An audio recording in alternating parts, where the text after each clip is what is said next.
ได้มือวันอาทิตย์เนาะวันอาทิตย์เป็นวันที่เท่าไหร่ตาจุ้ยวันที่ 9ครับวันที่ 9วันอาทิตย์ที่ 9 มีนาคม 2568คนหัวมืออื่นวันอาทิตย์บวชตอนบ่ายอยากจะดอกถึงหาคนบวชคน 7,000 กว่าล้านคน นะเป็นธรรมดาเรื่องของกรรมหาคนเสื่อยากแต่ว่าสีเสื้อหรือว่าเสื้อกระสร้างไม่เลยทุกคนมีอนาคตเดียวกันที่เกิดมาแล้วคือตายตัวนี้พวกคนอยู่แล้วพวกบวาคนบวาสัตว์เกิดมาแล้วมีอนาคตเดียวตายไหนมันผู้ใดสิทำดีและเลวแนวใดมันก็ฝังไว้ในความรู้สึกนั่นแหละฝังไว้ในจิตในใจของเองนั่นแหละบ่ไปใส่ดอกพลังงานจิตถ้าบ่ปล่อยบ่ว่างแล้วก็เปลี่ยนร่างใหม่เปลี่ยนร่างตายแล้วก็เปลี่ยนร่างแต่มั่วเมาในดุจธาบรรดาศักดิ์อำนาจมั่วเมาในทรัพย์สินสมบัติไปเป็นสัตว์เดรัจฉานไปถ้ามิตรอยากได้ครับอยากได้โลกยังกับพ่อเป็นไปเปลี่ยนร่างเป็นเปรตคนที่มีความโกรธมากเกี่ยวกลาดอยู่ตลอดผู้ใดบอกยังไม่ได้โมโหขึ้นทันทีมองไปซึ่งว่าทุกคนเกิดมาแล้วมีอนาคตเดียวกันว่าคือตายอะไรพี่เท่านั้นมันจะไปมีอย่างมันจะวิเศษวิโสอย่างภาษาตายเนาะภาษารวยก็คือกัน ตายเขาก็เฉยๆอยู่ให้ทุกคนสำนึกสำเนียกไว้เสมอแน่ทุกคนเกิดมานี่เจ้าที่เสื้อเรื่องกรรมบ่เสื้อกระสร้างแต่ธรรมชาติตายเสมอกันนี่นะ หลังจากตายแล้วก็เป็นไปตามจิตเจตนาที่แต่ของพุ่งไปนั่นแหละที่แต่ของคิดถึงนั่นแหละนะคิดถึงเรื่องใดคิดถึงเรื่องร่ำรวยก็เปลี่ยนไปคิดถึงเรื่องจากอวดจดถามมรศักดิ์หรือบ้านหรือนั่นก็ไปเป็นหมูเป็นหมาไปเป็นเป็ดเป็นไก่ไปเป็นให้เป็นปวกไปพวกเกี่ยวกาดหรือทำโคดโกงยังคนมามาก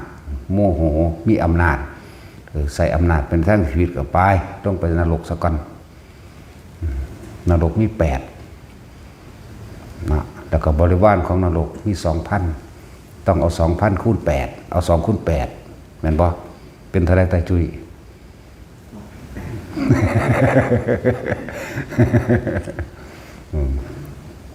นั่นแล้ว16,000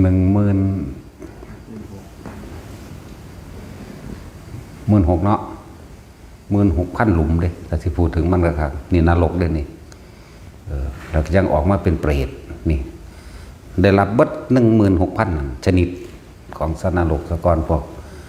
วกกันโกงกินพวกรังแกข่มเหงเกาตูใช้ลายข่าพวกนี้16,000 อาทิยุหลุมละหรือสถานที่ละอาสงไขยก็ได้หรือกับก็ได้แล้วแต่ความหนักความเบาแล้วก็แล้วแต่คุณธรรมที่ไปรังแกบุคคลรังแกบุคคลที่มีคุณธรรมถ้าจะเทียบคือเทวทัตรังแกพระพุทธเจ้าข่มเหงพระพุทธเจ้าพยายามฆ่าพระพุทธเจ้า100,000พระพุทธเจ้านี่พวกเจ้าคิดว่ามันสิจักอสงไขยจังสิพ้น100,000เด้พุทธเจ้าต้องเกิดมา100,000 พระองค์ซะก่อนเท่าใดอสงไขยนับบ่ได้เด้ขนาดนั้นแหละนั่นแหละผู้คนที่มีคุณธรรมคือพระพุทธเจ้าฮะนี่เป็นผู้ที่มีประโยชน์ต่อโลกต่อจักรวาลเลยทั้งมนุษย์และอมนุษย์ทั้งหลายนี่เพิ่นเป็นผู้มีคุณขนาดนั้นทดลงมา อาชาติศัตรูข่าวพ่อตัวเอง แต่แม่ก็ซ้ำขาแม่น้ำเด้เพราะแม่ก็ตรอมใจตายไปน้ำผัวนั่นแหละตรอมใจไปกับการกระทำของลูกนั่นแหละเลยป่วยไปเลยนั่นรวบแล้วมันทั้งสองคนละอาชาติศัตรูทั้งสั้นแล้วขบคนพานเห็นบ้าล่ะคนพานกับเทวทัตเนี่ยคนพานก็เลยนั่น10,000พระพุทธเจ้าเท่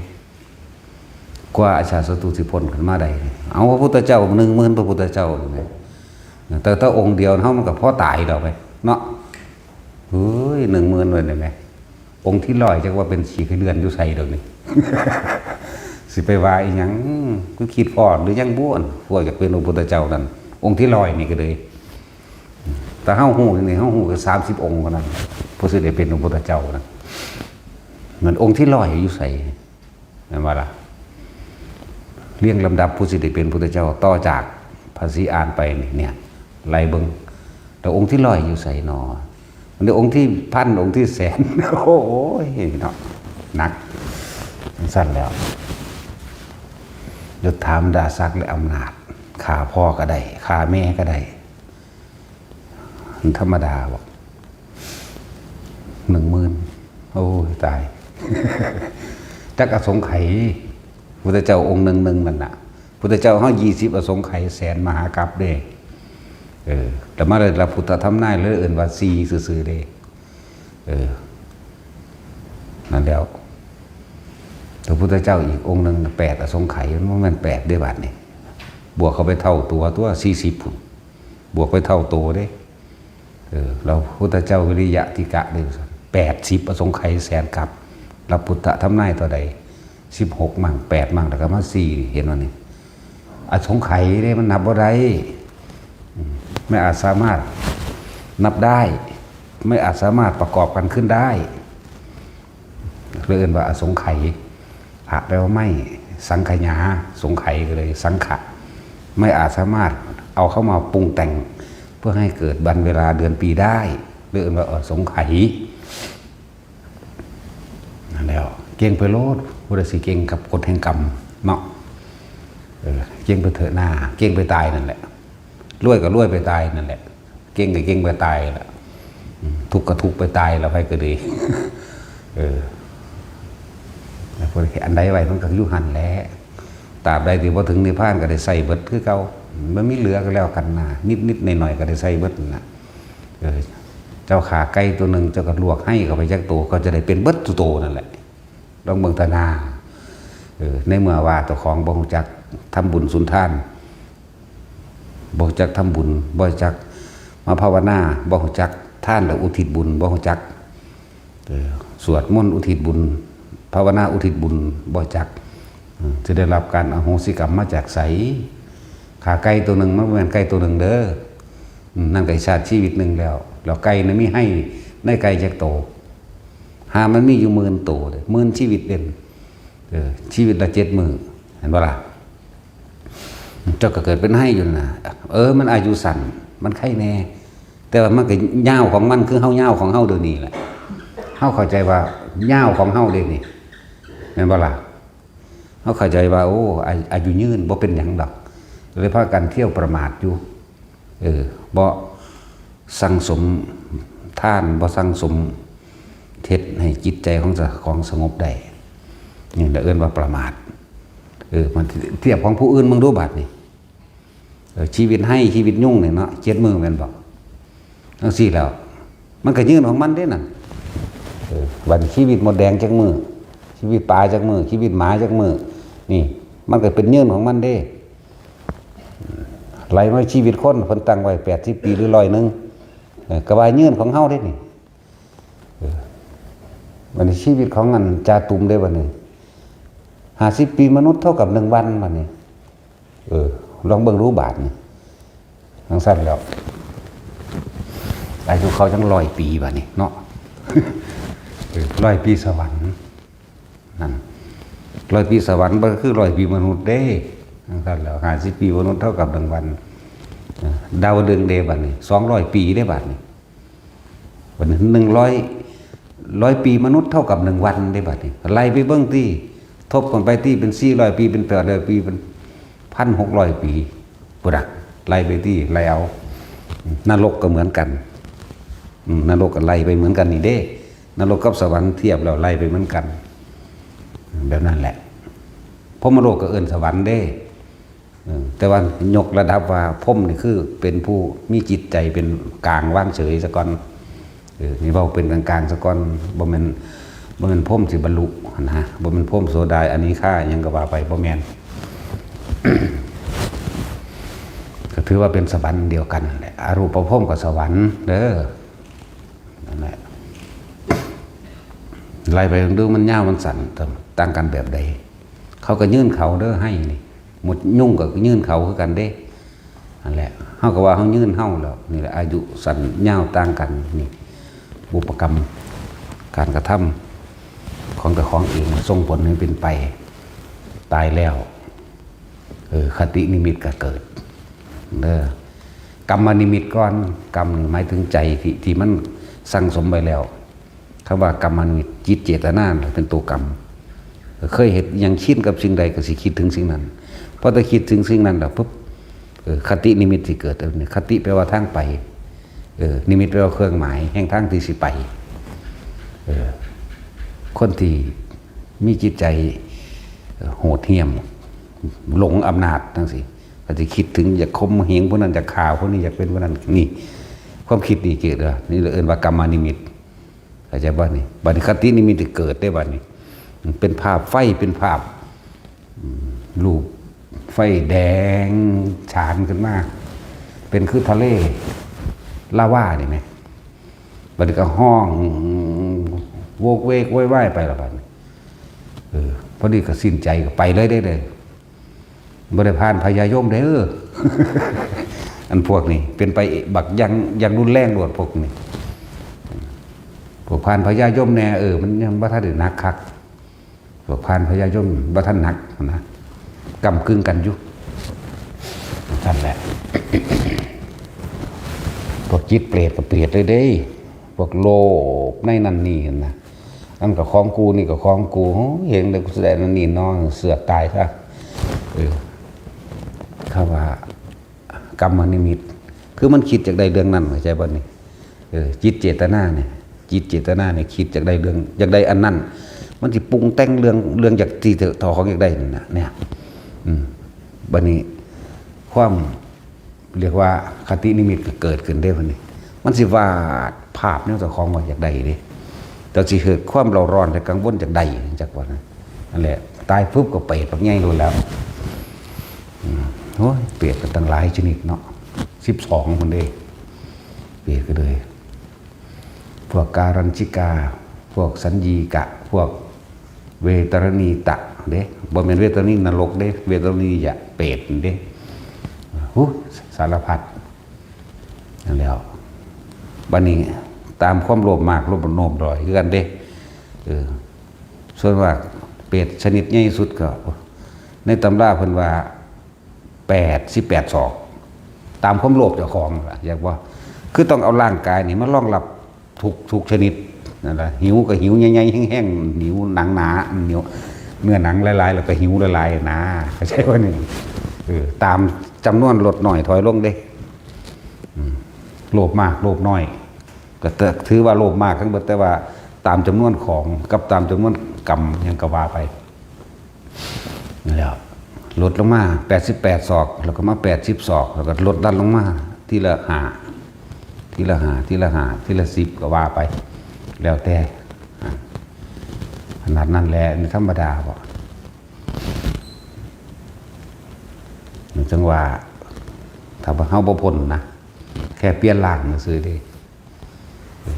เปลี่ยนร่างบ่ได้ไปไสละตราบใดเฮายังมีราคะโทสะโมหะอยู่กับนี้บ่พ้นการเกิดมองพ้นนี้มองเดียวไผที่เชื่อหรือบ่เชื่อก็สร้างเป็นไปตามนั้นคือเก่าแต่ก็บ่เกี่ยวกับคำว่าศาสนาพุทธคริสต์อิสลามพร้อมเพราะว่าเป็นกฎแห่งกรรมธรรมชาติเดียวกันบ่แม่นว่า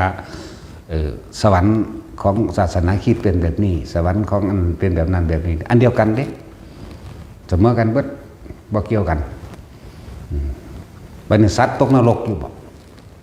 นรกสัตว์มีอยู่บ่ก็อันเดียวกันนี่เด้เพราะสัตว์ทั้งหลายหมูหมากาไก่ช้างม้าวัวควายปูหอยเต่าป่าอันเดียวกันทำบาปได้เหมือนกันทำบุญได้เหมือนกันไปนรกเดียวกันไปสวรรค์เดียวกันแล้วมันมีศาสนาอยู่บ่เฮาบ่รู้ภาษามันก็มีคือกันนั่นแหละสัตว์บางชนิดที่เคยเกิดเป็นพระก็มีเด้ที่เคยเป็นพระเป็นเณรมื้อนี่แหละแล้วเฮาทุดงออกไปจังซี่เฮาฮู้อยู่เด้เป็นนกบางตัวเนี่ยบินเข้ามาจับไกลๆเลยห้องไกลๆเฮาล่ะแต้ววีดอยู่หั่นน่ะนั่นแหละเฮาก็ฮู้ว่ามันทำความเคารพนั่นแหละพวกสัตว์เดรัจฉานมันก็มีอยู่ในหั่นแหละผู้ใดเคยผ่านป่าผ่านดงก็เข้าใจดอกนาบางที่ก็มาลองเพลงทำความเคารพนั่นแหละนกพิราบมันก็เคยเป็นหรือว่าแม่นมักอยู่กับบัดพวกมันนี่นกหางบวงนกยังมาจากซื้อมันดอกคือนกแซวแต่ว่าตัวใหญ่กว่าคือนกแซวหางบวงดำก็มาลองเพลงให้ฟังล่ะเขาเข้าใจว่าลองเพลงบ่แม่นเด้นั่นมันสวดมนต์ก็มีนั่นแล้วแห่เปลี่ยนร่างเด้อ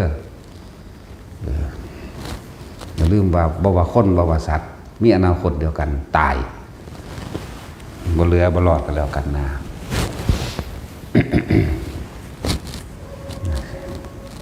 ความยึดมั่นถือมั่นในรูปในรสในกลิ่นในเสียงในรูปอันเป็นวัตถุคืออาหารยารักษาโรคเครื่องห่มที่อยู่อาศัยจังสิหรือเงินทองหรือบ้านหรือที่ดินหรือยังก็แล้วแต่เถอะเฮาเคยสละสิ่งที่เฮาหามาได้หรือยังนะถามแต่ละคนตลอดตัวดอกว่าถนนหนทางที่เฮาเที่ยวไปเที่ยวมาเนี่ยขับรถไปพุ่นขับรถไปพี่ตัวเองได้เคยสร้างไว้ไหมแน่ว่าล่ะพวกน้ำบอกว่าสิเป็นน้ำสระน้ำบ่อน้ำเขื่อนยังก็แล้วตัวเองเคยสร้างไว้ไหมต้นไม้ตัวเองเคยสร้างไว้ไหมนี่นะตอนนี้เขาไปตามวัดตามว่าต่างๆตัวเองเคยสร้างไว้บ่นี่ไหมแต่เป็นยังแบบนี้เขาไม่ใช่กูก็ไม่เคยสร้างเขาเห็นยังขึ้นแก่โลกหรือยัง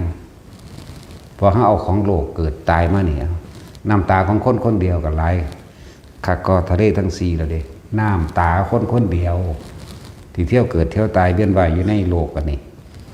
มาลายยิ่งกว่าน้ำในทะเลทั้งสี่ทะเลทั้งสี่นี่หมายถึงเอาทะเลโลกมนุษย์ชมพูทวีปโลกอมรโคยานทวีปโลกอุตรกุรุทวีปโลกปุเพวิเทหทวีปโลกทะเลทั้งสี่หมายถึงเอามาร่วมกันแล้วน้ำตาคนคนเดียวหลายกว่าทั้งสั้นแล้วกระดูกของคนคนเดียวปั้นโลกหลายกว่าโลกทั้งสี่อีกมันบละโลกแต่ละอัน42 แสนโยชน์นี่แหละเอาไปคูณเอากว้างยาวขนาดใดเอาไปคูณเอาแล้วเอาคูณได้ตัวเลขแล้วจังหมุนมาใส่กันให้มันเป็นวงกลมมันนั่นแหละวัฏฏะก็คือคนผู้เดียวนี่เนาะคือเจ้าของเองนี่แหละผู้เดียวเอามันเทียบเอาตัวเปลี่ยนภพความรักความอะไรนั่นแหละสิ่งที่เที่ยวเวียนว่ายแต่เกิดดีใจกับให้ได้คนเนาะ เสียใจกับให้เลยโอ้ยมันเป็นแมนอย่างนี้ จากกันไปนานๆไปเห็นกันอีกทีนึงโอ้ยดีใจตื่นตันให้น้ำกันตอนให้มันระลึกถึงภาพอดีตเข้าใจว่าตอนให้น่ะนะก่อนที่สิให้ออกมาน่ะเนาะแม่นบ่นั่นสิระลึกถึงภาพอดีตบ่ว่าสิเสียใจกับเหมือนกันระลึกถึงภาพอดีตบ่ต้องอีหยังมากนะเอาคนที่เฮาหักตายต่อหน้านี่แหละเนาะ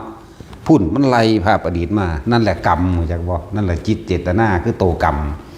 จิตคือความคิดนี่จิตเจตนาคิดปรุงแต่งไปถึงรูปเห็นบ่จิเจรุถึงรูปเล่นรูปบุคคลที่เคยคุกคีกันนั่นแหละปรุงแต่งเรื่องเข้ามาเห็นบ่นี่นั่นแหละเวียนว่ายตายเกิดแต่พวกเจ้าบ่หยุดจิตบ่หยุดคิดบ่หยุดตรงนี้ได้บ่มีจิตเจตนาใดเนี่ยพวกเจ้าบ่ถึงนิพพานดอกจิเจรุนิเนี่ยมันเวียนอยู่นี่จิก็คือจิต เจก็หมายถึงเจตนาในการคิดเห็นบ่นี่คิดถึงหยังรูปบุคคลสัตว์สิ่งของถ้าคิดถึงบุคคลสัตว์สิ่งของเรื่องเล่าต่างๆที่เคยประสบพบกันมา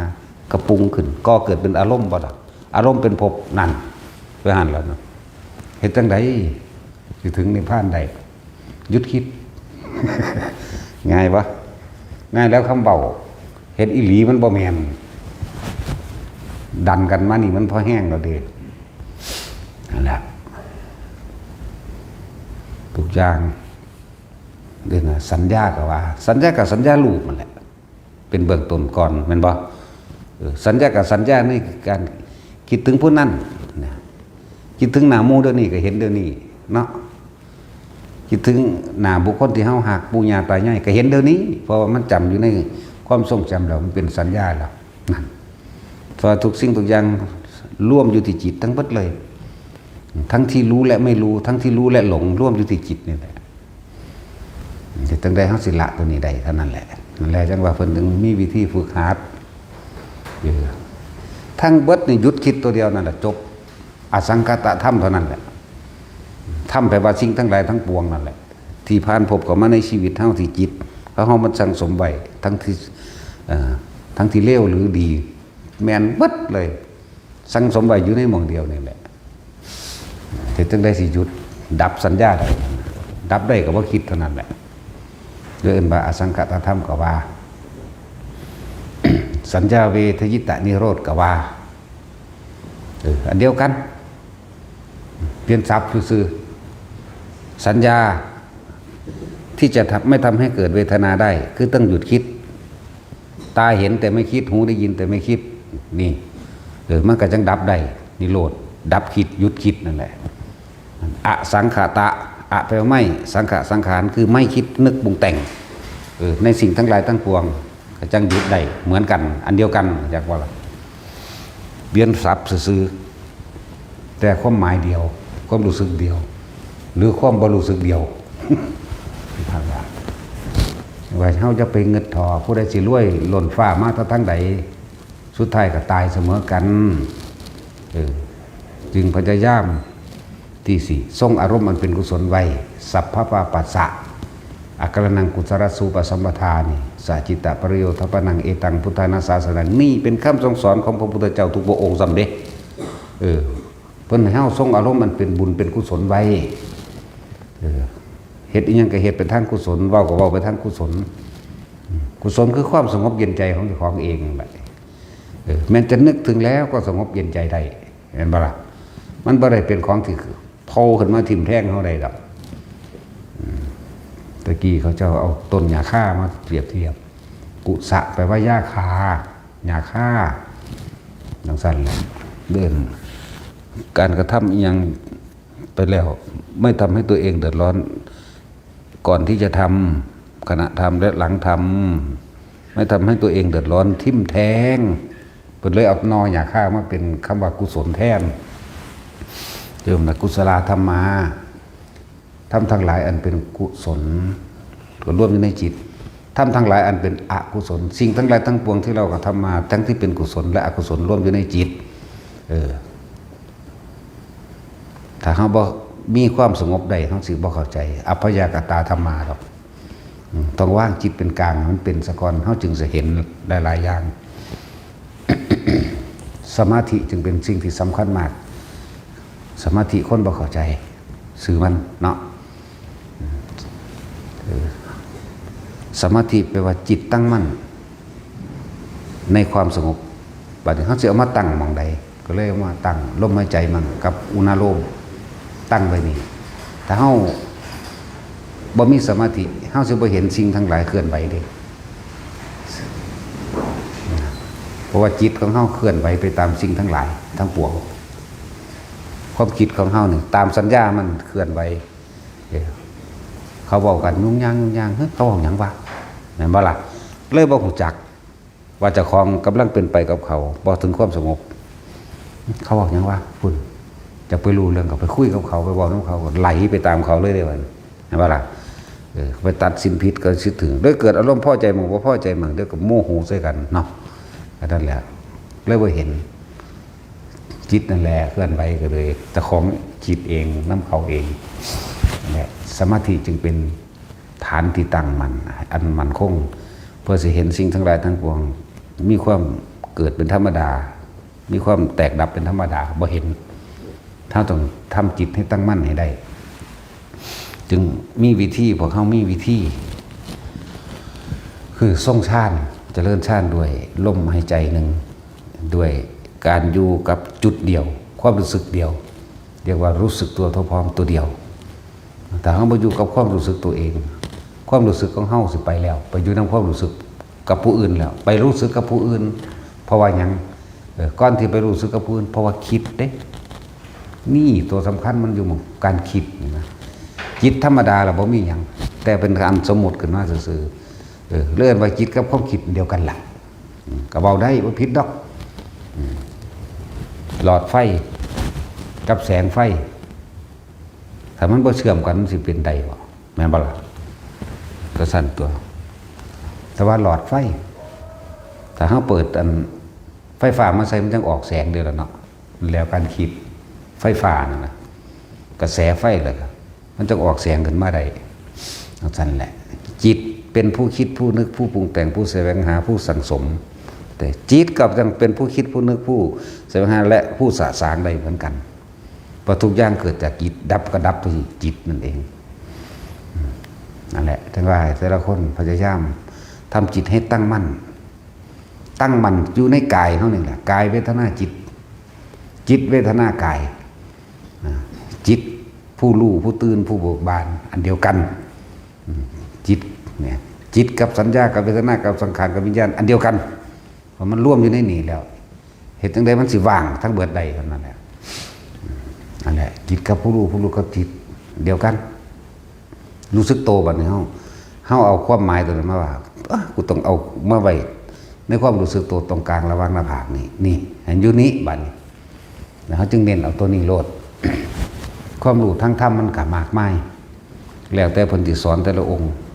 โดยปริยายเป็นอเนกปริยายตามความสามารถที่พระพุทธเจ้าสั่งสอนมาเฮาสิเอาตัวใดตัวหนึ่งมาเป็นเครื่องตายตัวบ่ได้เข้าใจบ่ล่ะเพราะปัญญาของคนบ่เสมอกันเด้บอกกับผู้นี้อีกแบบนึงบอกกับผู้นี้อีกแบบนึงเด้บอกกับกลุ่มนี้แบบนึงจังเว้ากับหมู่อุลุเวลากัสสปะหน้าที่กัสสปะขยะกัสสปะร่วมแล้วในพันคนเว้าเรื่องอย่างละอาทิตตปริยายสูตรมันบ่สิเอาของผู้นี้มาเป็นมาตรฐานกับผู้นี้บ่ได้เด้ของคนละกลุ่มอันใดก็ได้ที่นำไปสู่ความปล่อยวางเห็นบ่ล่ะได้ทั้งนั้นบ่ได้เป็นของมาตรฐานบ่มีรูปแบบตายตัวดอกเป็นเพียงประสบการณ์แล้วปล่อยผ่านจากบ่ล่ะบ่แม่นรูปแบบตายตัวจะที่ตายตัวอีหลีคืออนิจจังกับอนัตตานี่เป็นของที่มีอยู่ตลอดเนาะสิ่งใดเกิดสิ่งนั้นดับนี่ทำตรงนี้ถึงว่าไม่ตายเป็นความจริงอยู่เช่นนั้นคนทั้งหลายเกิดมาตายเอาผู้ใดสิเถียงเอาบ่ต้องไปรู้ว่าผู้ใดสอนวางใดก็ได้ฝรั่งก็เว้ากันร้องเบิ่งแม่นแต่บ่รู้หยังเลยเกิดมาตายบ่เอาก็ตายนั่นตัวแต่ว่ามันบ่คิดเด้เฮ็ดจังได๋กูสิบ่เกิดบ่ตายอีกเนาะแล้วหมดแดงก็บ่รู้ได้ว่าเกิดมาตายมันก็เกิดมาตายอยู่คือเก่าความจริงไหมเนาะแล้วนี่แหละจึงว่าธรรมเป็นสิ่งบ่ตายทุกคนประมาทแต่สิทานแปลว่าการให้นี่ล่องให้โดยบ่ต้องมุ่งหวังบ่มีจิตเจตนาในการอยากได้ผลของทานเบิ่งดูมันสบายเด้ทานบ่หวังทานบ่แลกของเนาะทานละคนส่วนมากนี่โว้ยถ้าบ่ฟังธรรมพระพุทธเจ้าบ่ได้รู้เด้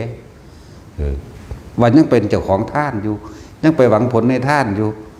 ยังไปคิดนำไต่ตองอยากได้นั่นได้นี่ยามใดสิได้นำอยู่เด่นมีจิตผูกพันในผลแห่งทานมุ่งการสังสมนี่เห็นบ่นี่สังสมว่าอยากได้อยากดีอยากมีอยากเป็นนั่นทานเงิน100พุ่นขอสวรรค์วิมานพุ่นขอการเป็นเศรษฐีขอเป็นพระราชาแห่งฝ่ามหากษัตริย์จักรพรรดิพุ่นเบิ่งด้วยน่ะขนาดนั้นเด้นั่นแหละมุ่งการสังสมแล้วก็หวังผลร่ำรวยที่หนึ่งอยู่แล้วคำว่าร่ำรวยนี่มันมีแต่คนทุกข์โลกนี้บ่มีผู้ใดมีคนสุขดอกมีแต่คนทุกข์เนาะ ลกเขาว่าอีลอนมัสก์รวยที่สุดนั่นว่าเขาทุกข์ที่สุดแล้วนั่นนะเขาว่าทุกข์ที่สุดเลยทุกข์จากสิ่งที่มีอยู่เด่นหัวจักว่านั่นนะโอ้ยแต่ละมือมันนอนหลับบ่นั่นมันสิคิดหาแต่วิธีจะหาเงินเห็นบ่มันทุกข์ที่สุดได้นั่นน่ะแล้วทุกข์ที่สุดพวกหาบ่พอนั่นน่ะมีทางเฮาเห็นเขายิ้มเขาหัวมันบ่แม่นจักเม็ดเบื้องหลังการตายลงไปวันนี้รวยในเมืองมนุษย์รู้จักบ่ล่ะโลกเขานิยมสรรเสริญยกย่องว่าทั้งสั้นเจ้าสิรวยในเมืองมนุษย์แต่ว่าที่สุดเจ้าสิทุกข์ที่สุดในเมืองนรกอยากก็ล่ะมันแม่นธรรมดาได้อันเบามานี่คิดสิเอาเงินผู้นั้นเอาเงินผู้นี้เฮ็ดจังซี่ได้กำไรแบบนี้โลภกับโลภโกรธกับโกรธพร้อมถ้าบ่ได้ดังใจระวังโลภกับโกรธปุ๊บปับอยู่ใส่กันนี่ไงมีอยู่มองสิหยุดคิดได้มีอยู่บ่มองสิสงบได้ความเย่อหยิ่งทางน้องตนเว้าอวดอ้างในความรู้ความสามารถเห็นบ่ล่ะมันเป็นสั่นเด้นั่นแหละจึงบอกว่าเจ้าสิจนที่สุดในเมืองผีเจ้าอาจสิถึงยองบดีในเมืองคนนะจึงบ่สะอ่อนผู้ใดสิยศถาบรรดาศักดิ์ใหญ่บันไดก็ใหญ่ไปตายนั่นแหละพวกเสนาธิการทหารพวกนายพลนายพันเกิดเป็นหมูเป็นปลาเป็นไก่เยอะแยะเลยแต่เฮารู้มานี่ก็เลยหังสั่นแล้วบัดนี้มันบ่มีผู้รู้จักนำมันจะไปเว้าให้ฟังก็เว้าไปลอยๆจังซี่แหละผู้ฟังก็ฟังบ่ฟังก็สร้างแมงเด้เนาะ จังสั่นเด้ นั่นแหละจังว่าลองคิดทบทวนตัวเองเฮาใส่ของโลกมานานตลอดอนันตการยาวนานที่สุดคืออดีตนี่ไหลมาเบิ่งรุ่นนี่ยาวนานที่สุดคืออดีตหาต้นบ่ได้เด้นั่นน่ะถ้าหาปลายบ่มีคืออนาคตอีกนี่ยาวนานที่สุดไกลที่สุดคืออดีต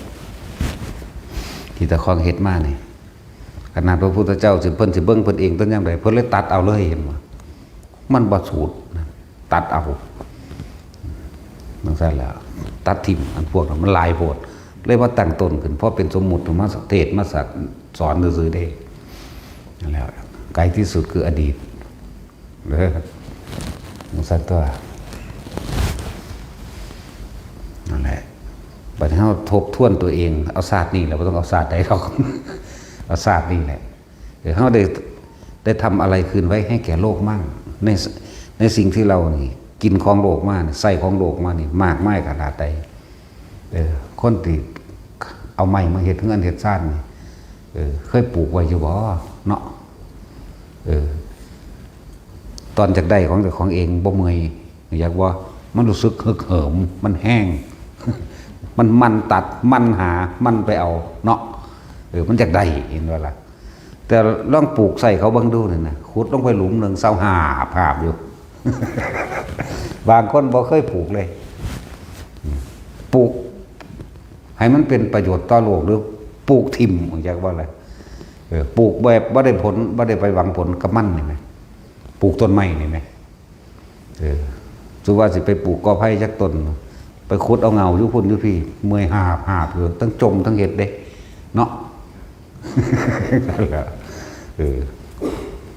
แต่ว่าปลูกของเจ้าของเอาไว้คักพุ่นแล้วหดน้ำพ่วนดินใส่ปุ๋ยอยู่หั่นล่ะโอ้ยผู้ใดมาไกลก็บ่ได้ย่านเป็นหลักหน่อไม้ จังซั่นแหละปลูกของเจ้าของเด้เป็นแบบนั้นเด้ลองปลูกโดยบ่ได้ไปหวังผลกับมันแต่ว่าปลูกไว้เพื่อสิสดใสคุณของโลกเนาะต้นไม้หยังก็สร้างปลูกไปเลยปลูกไปเห็นไหมโดยบ่ได้ไปหวังผลกับมันถ้ามาปลูกของเจ้าของเด้ห่วงอยู่ว่าสั่นบางพวกก็ปลูกกันแดน ธรรมดาบ่ปลูกกันแดนหน้าได้ปลูกต้นยูคานี่เห็นบ่ปลูกกันแดนหน้าเอาเปรียบเขา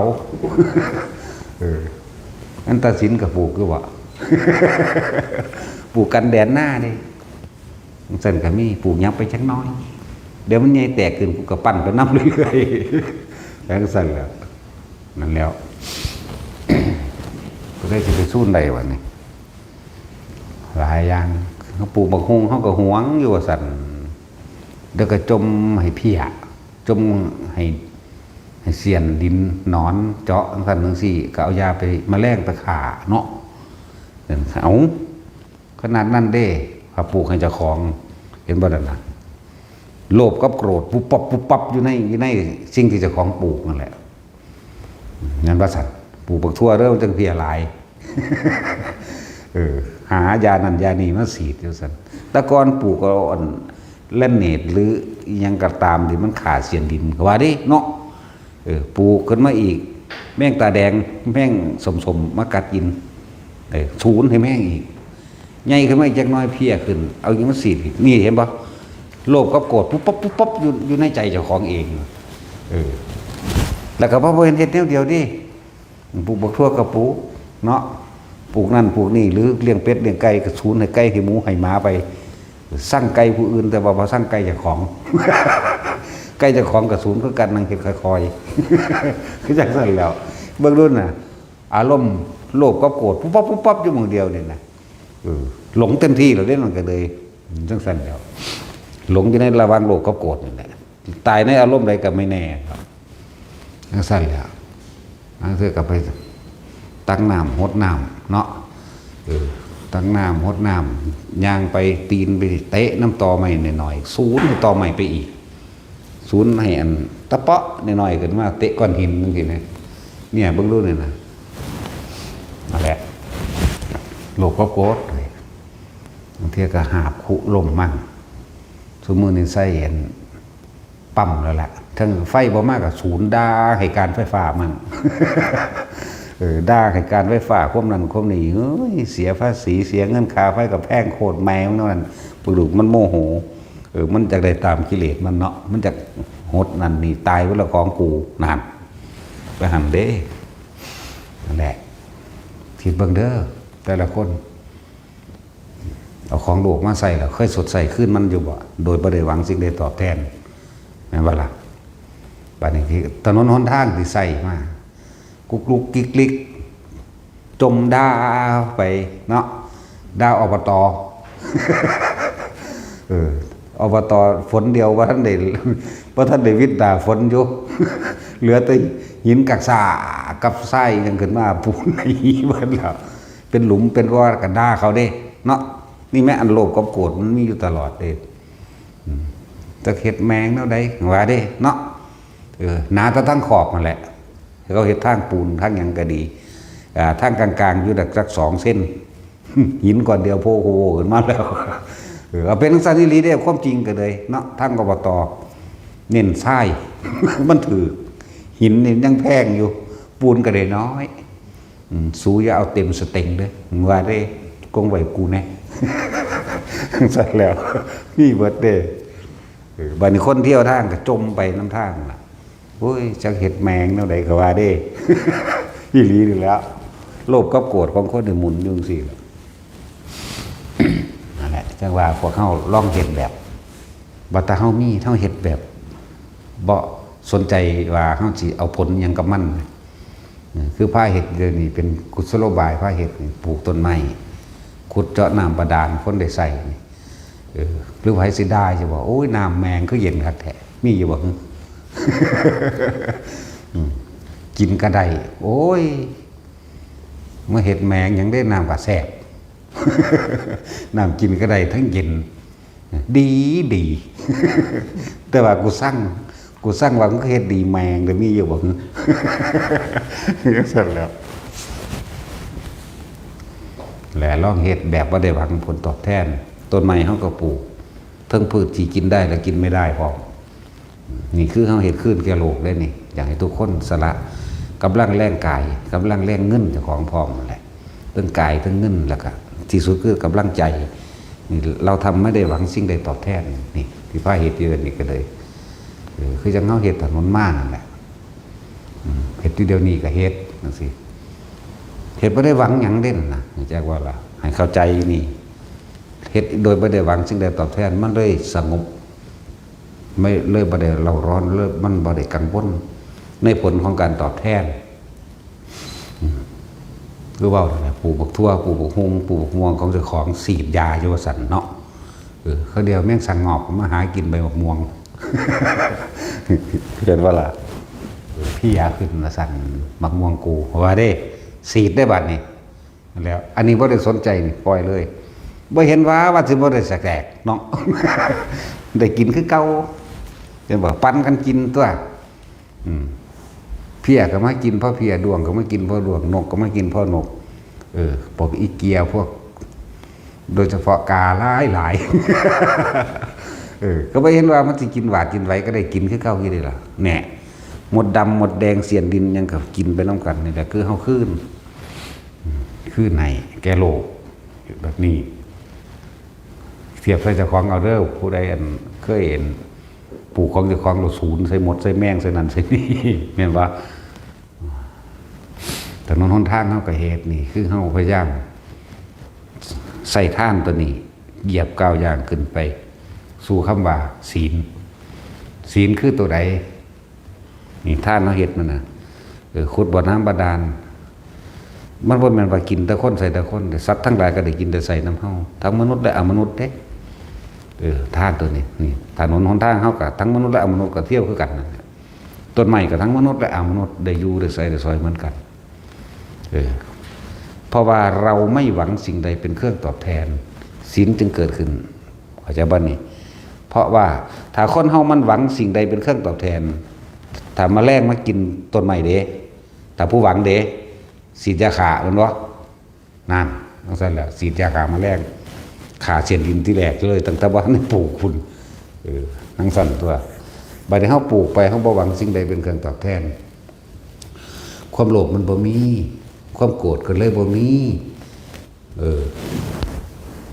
แต่ก็ให้เห็นความหลงให้คนกำลังหลงหยังนั่นแหละเลยว่าศีลก็เลยเกิดกลายเป็นว่าเรา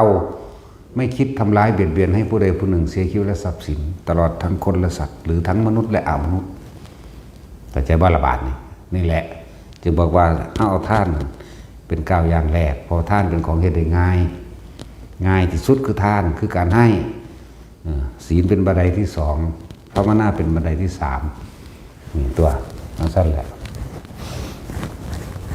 ภาวนาแปลว่าทำให้เกิดขึ้นทำให้จิตให้ตั้งมั่นคือพัฒนาความคิดตัวเองเพื่อให้เห็นความผิดและความถูกของตัวเองเพื่อให้เห็นความทุกข์และความสุขของตัวเองแล้วก็เพื่อให้เห็นในโลกนี้ไม่มีอะไรที่น่าเข้าไปยึดมั่นถือมั่นเพื่อให้เห็นสุญญตาเพื่อให้เห็นทุกสิ่งทุกอย่างตั้งแต่เกิดมาในสุดท้ายแล้วก็ต้องว่างเปล่าต้องแตกดับสลายอยู่แล้วสิ่งใดเกิดสิ่งนั้นดับเพื่อจะเห็นความคิดที่ของเองกำลังวนอยู่ในโลกกดหลงวนอยู่ในราคะโทสะโมหะราคะแปลว่ายินดีในรูปในบุคคลสัตว์สิ่งของรูปเสียงกลิ่นรสสัมผัสเดบันหลงในรูปก็รสกลิ่นเสียงสัมผัสอารมณ์ความรู้สึกรสก็เหมือนกันเห็นว่ารูปรสกลิ่นเสียงก็เหมือนกันนั่นแหละ สั่นหลง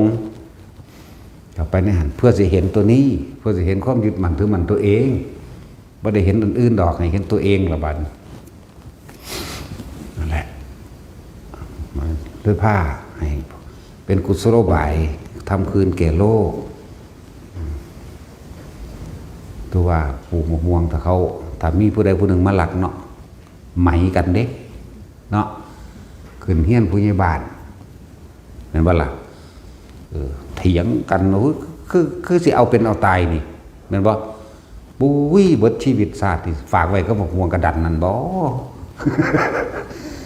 มันบ่แม่นเล่นๆเด้มันเป็นความจริงเลยยังก็ดีเห็นเขาลักอ้อยลำเดียวนี่เอากันเป็นพันเป็นหมื่นเนาะเบิดชีวิตฝากไว้กับอ้อยลำเดียวนั่นบ่เนี่ยเขาลักมะขามบอกเขาลักหน่อไม้ฝากไว้กับเท่านั้น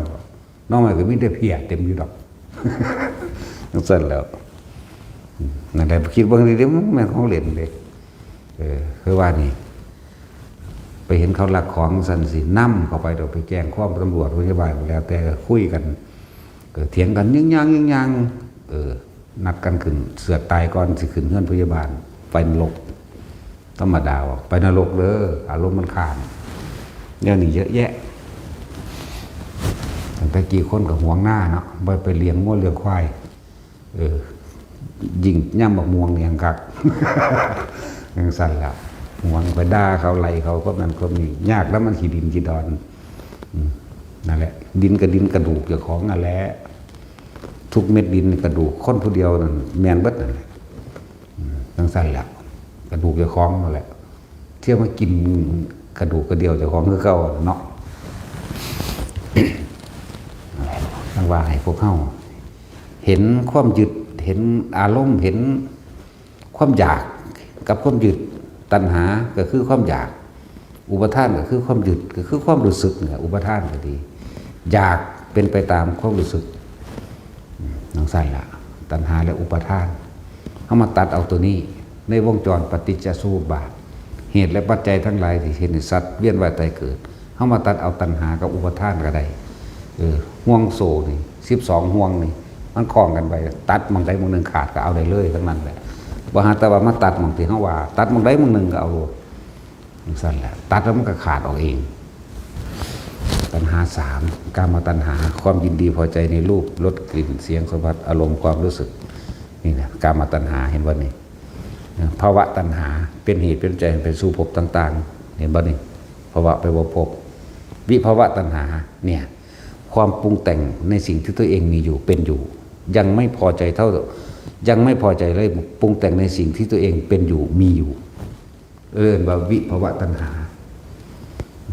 คือเจ้ามีรถนี่แหละก็จะเสริมเติมรถที่บัดนี่เนาะนั่นแหละว่าวิภาวะตัณหานี่มันมีอยู่แล้วได้อยู่แล้วเนี่ยมีอยู่แล้วรถเอาไปใส่ประดับประดาติดสติกเกอร์กันหน้านั่นแหละว่าวิภาวะตัณหาอย่างสั้นตัณหา3เขาว่าอุปทาน4ได้ว่านี่เหมือนมีตัณหาแล้วก็ต่อใส่อุปทานคือความยึดคืออารมณ์ความรู้สึกของตัวเองนั่นแหละกามทิฏฐุปาทานขึ้นก่อนอาศัยรูปนี่รูปในกามตัณหานี่เห็นบ่ทิฏฐุปาทานเอาความคิดเห็นตัวเองเป็นใหญ่จากสิ่งที่ได้ยินได้ฟังได้รู้ได้เห็นเลื่อนว่าศีลพจตุปาทานจากกามุปาทานนี่ความยินดีพอใจในรูปรสกลิ่นเสียงคือเก่าเห็นบ่ในตัณหาแล้วก็อัตตวาทุปาทานความรู้สึกที่แสดงออกมาจากความเห็นคือปากแสดงออกไปเห็นบ่ล่ะนี่มันเป็นตัวเดียวกันได้นี่คือเลยคนเฮามันแสดงก็แสดงความคิดเห็นเจ้าของนั่นแหละเป็นไงเนาะจากใดจากสิ่งที่ได้ยินได้ฟังได้รู้ได้เห็นได้เป็นนั่นเรียกว่าศีลพจตุปาทานกามุปาทานนี่ตามความยินดีพอใจในรูปในรสในกลิ่นในเสียงในสัมผัสนั่นว่าล่ะหรือว่าอัตตวาทุปาทานอัตตะแปลว่าตัวตนเกิดตัวตนแล้ววาทุแสดงวาทกรรมมากๆจากความรู้สึกนี่จริงๆแล้วตัวเดียวกันเด้อหัวใจเดียวนั่นแหละจนว่าพวกเข้าเนี่ยลองหยุดนึกคิดโดยการเป็นผู้มีสติสมาธิตั้งมั่นอยู่ในจุดใดจุดหนึ่งเพื่อจะเห็นความคิดตัวเองวิ่งออกไปตามกามตัณหาตามภวตัณหาตามวิภวตัณหาตามอุปทานทั้ง4เห็นบ่ล่ะแต่เฮาบ่มีฐานที่ตั้งแห่งจิตฉะนั้นเนี่ยถ้าเฮาบ่มีฐานที่ตั้งแห่งจิตมันก็ว่าอาจสามารถเป็นสมาธิได้ว่าจิตตั้งมั่นให้ทุกคนตั้งมั่นไว้ในฐานนี่แหละฐานก็คือเอากลางหน้าผากลงเฮาแต่ชื่อว่าเรื่องล่มมันก็บ่แม่นจับล่มไปตลอดดอกแต่ว่าขั้นตอนการฝึกต้องฝึกจนชินซะก่อนเดี๋ยวมันจะหายไปเป็นลำดับของมันเองลมหายใจกับอุณาโลมเกิดลมหายใจก็หายครับบริกรรมก็หายก็เหลือแต่อุณาโลมก็เลยว่าอยู่ในอุณาโลมนั่นแหละเมื่ออุณาโลมหายเกิดกลายเป็นความปิติปราโมทย์แบบลึกล้ำลึกเข้าไปอีกก็นั่นอีกนี่มันก็คอยเป็นลำดับของมันเองพอถึงที่สุดแล้วมันบ่มีหยังเลยมันบ่จับหยังมันบ่เฮ็ดหยังพร้อม บ่มีหยังอีกก็ละแต่บ่วังว่าฮอดคุณดอกเอาแค่1 2 3ก็พอเอา1กับ2นี่ก็เอาละหน้าเอา1กับ2ทรงชาติเจริญชาติที่1เป็นผู้มีสติระลึกถึงความรู้สึกนี่ความรู้สึกลมหายใจเข้า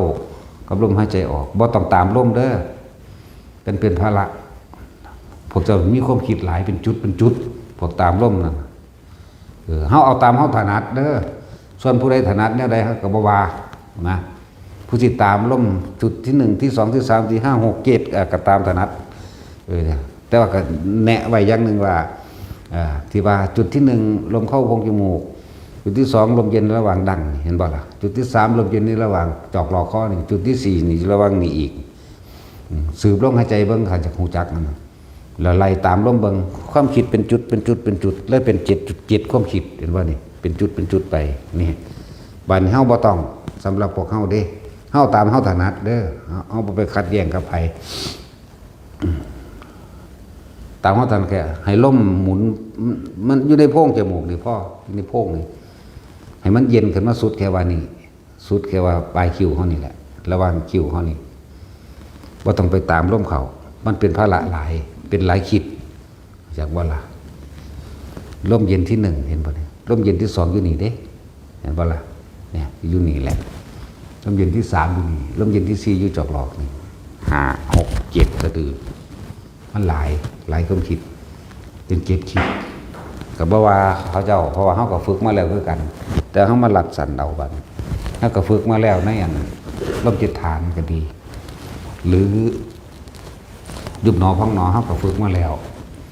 เฮาเลยมาตอมใส่มือเดียวนี่เลยกูเอาลมนี่กับอุณาโลมนี่จบแล้วก็มาอยู่แค่อุณาโลมหายไปแล้วก็อยู่แค่ว่าปิติปราโมทย์ปิติปราโมทย์ก็หายคือกันนี่แหละเหลือแต่รู้อย่างเดียวบ่ได้เฮ็ดหยังอีกนั่นแหละเบิดงาน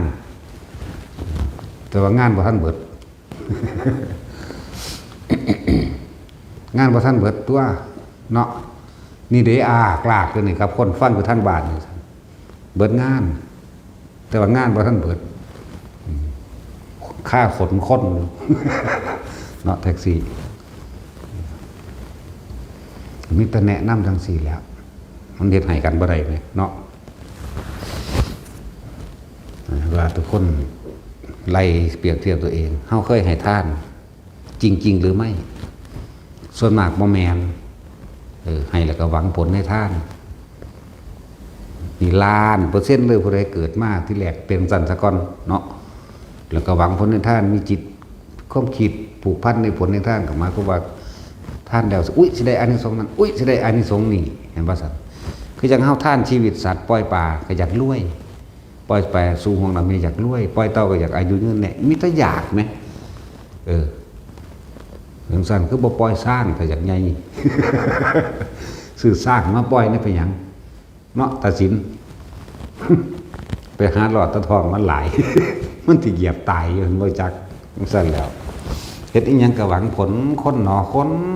หวังผลทุกคนเอาเลยเกิดเวียนว่ายตายเกิดมาเป็นคนนี่คนไปว่าวุ่นวายจังซั่นแหละวุ่นวายอยู่แต่ความอยากได้ดีมีเป็นทานไม่หวังผลในทานไม่มีจิตอุพันในผลในทานไม่มุ่งการสังสมบ่มีความอยากได้หยังความคิดของเฮามันบ่ไปปรุงแต่งในสิ่งที่เฮาอยากได้ท่านเราจะเป็นเศรษฐีพุ่นมันไปวาดภาพจินตนาการวิมานมีทองคำมีนั่นมีนี่มีผัวบริวารมีผัวงามๆมีเมียงามๆไปแล้วนั่นมันบ่ล่ะมันหวังแบบนั้นร่ำรวยอายุยืนผิวพรรณสวยงามมันไปพุ่นเด้ซั่นแล้วแต่ว่าหวังหยังมันก็ดีกว่านั่นแหละมีจิตอุพันในผลในทานมุ่งการสังสมอันนี้แหละสังสมอารมณ์ในความในราคาโทสะโมหะนี่แหละเนี่ยสังสมตัวนี้สังสมความอยากตัวของเองบัดนี้บ่หวังบ่มุ่งบ่สังสมบ่จักได้หยังความคิดเฮาเริ่มไปปรุงแต่งจินตนาการเรื่องบ้านเรื่องรวยเรื่องผัวเรื่องเมียเรื่องได้อยู่นำกันเรื่องอายุยืนเรื่องบ่ป่วยพร้อมแม่นบ่ล่ะเรื่องอมตะมื้อนี้มันบ่ไปปรุงแต่งเด้ผู้ใดท่านวางจิตเป็นกลางได้แบบนี้นะจิตสุดท้ายก่อนตายมันบ่คิดถึงหยังจักว่าล่ะแต่ว่ามันเป็นจิตที่เป็นอุเบกขานี่เว้าโดยเป็นกลางไว้ซะก่อนไปเป็นพรหมตายจากพรหมแล้วก็ขึ้นอนาคามีตายจากอนาคามีนิพพานเลยนั่นจังซั่นตัวบัดนี้เฮาบ่เฮ็ดแค่นั้นท่านเฮาก็บ่หวังผลเดี๋ยวเฮามีภาวนาเพิ่มเข้าไปอีกแล้วก็เมื่อจิตมันตั้งมั่นดีแล้วเฮาก็เห็นความคิดของเฮาแล่นไปหาผู้นั้นหาผู้นี้เรื่องนั้นเรื่องนี้ได้นั่นเป็นนี่บัดเฮาก็จับจุดมันได้เองดอกหน้าเมื่อจับจุดมันได้แล้วมันก็ว่างมันก็คลายตัณหาจางคลายออกความอยากบ่มีแล้วความยึดก็บ่มีแล้วอารมณ์ก็บ่มีแล้วมันดับทั้งตัวเห็นบ่ล่ะเริ่มต้นจากรูปเด้อ ตัดเอาเรื่องรูปอันนี้พูดถึงจิเจรุนิจิตธรรมดามันก็เป็นผู้รู้ซื่อๆเด้เจจิตเจตนาคือความคิดมันจะคิดถึงอย่างแต่ว่าคิดถึงรูปเก่าๆเนาะเรื่องราวเก่าๆรูปเก่าๆนั่นแหละนังสันเหตุจังใดเขาจะท่านมั่นก็เลยต้องหาฐานที่ตั้งแห่งจิตคือหน้าผากเขานี่แหละฐานที่ตั้งกันเลยเพื่อให้เกิดความตั้งมั่นเพื่อจะให้เห็นความคิดของเองเห็นลึกเข้าไปอีกคือความบ่เห็นว่าความคิดกับบ่เที่ยงความคิดกับบ่เป็นของเฮาพุ่นน่ะคิดไปคิดมาคิดมาคิดไปคิดมากไปคิดมากมันก็ว่างความคิดเองดอกนั่นล่ะจังซั่นแล้วตามีหน้าที่เห็นจำรูปหูมีหน้าที่จำเสียงเนาะหูดังมีหน้าที่จำกลิ่นเด้ลิ้นมีหน้าที่จำรสเด้กายมีหน้าที่จำความรู้สึกร้อนหนาวเจ็บปวดแสบนั่นว่าจิตมีหน้าที่คิด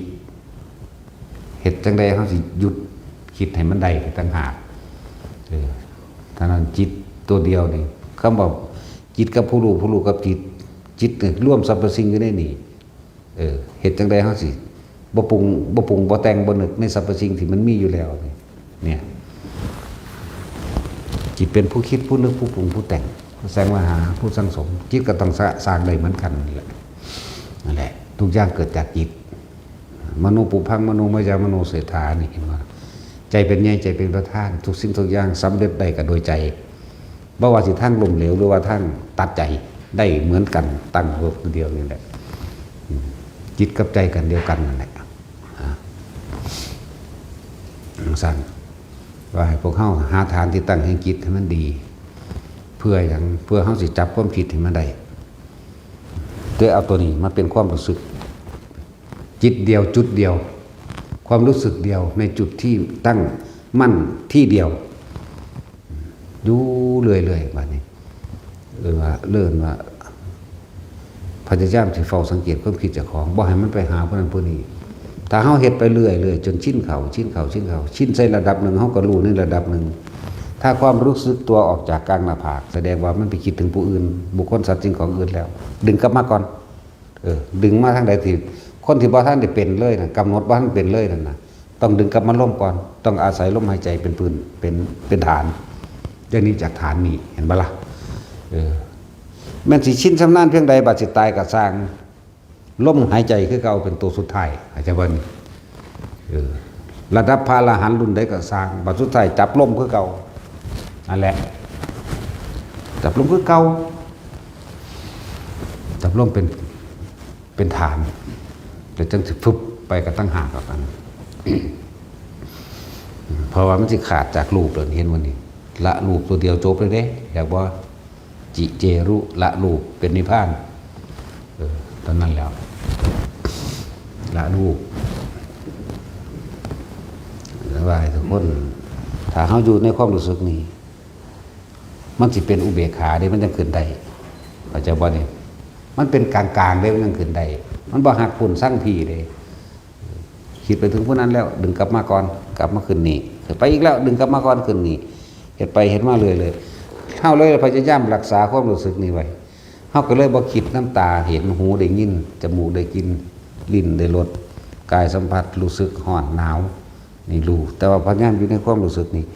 คำว่ารู้มันก็รู้คือเก่านั่นแหละรู้สึกตัวว่าร้อนหนาวนี่เห็นบ่นี่หนาวอยู่นี่เฮาก็รู้อยู่ได้ว่าหนาวเฮาบ่สนใจกับหนาวใหญ่เพิ่นเพราะเฮาบ่ได้มีเจตนาอิหยังกับหนาวแล้วนี่คนยางไปจังมาตามันมีหน้าที่หูอยู่ดอกแม่นบ่ล่ะหูตัวว่าผู้หญิงผู้ชายเด็กน้อยผู้เฒ่าแน่หูแต่ว่าเฮาบ่คิดนำเขาดิความรู้สึกนี่เลยระวังหน้าผากคือเก่าหูเขาเว้าหยังก็สร้างทดสอบตลาดเด้อมีเบิดทุกแบบแม่นบ่ซั่นจักก็ร้องเพลงจักร้องล่ำก็มีเพลงอันนั้นนี่ก็มีเนาะปิ้งปลาดุกปิ้งไก่กินสารพัดมันก็เข้ามาอยู่แล้วเนาะผู้หญิงผู้ชายผู้เฒ่าเด็กน้อยมีเบิดปลาเป็นปลาตายมีเบิดหัวเผือกหัวมันหมักม่วงมีเบิดเนาะโดดแล่นเวกว่าปีแปรติตากห้องด่ากันเว้าหยอกกันหัวเว้า สะและซ้ำแฉะใส่กันเฮาก็หูได้ล่ะเฮาบ่ว่าไปปรุงน้ำเขาแม่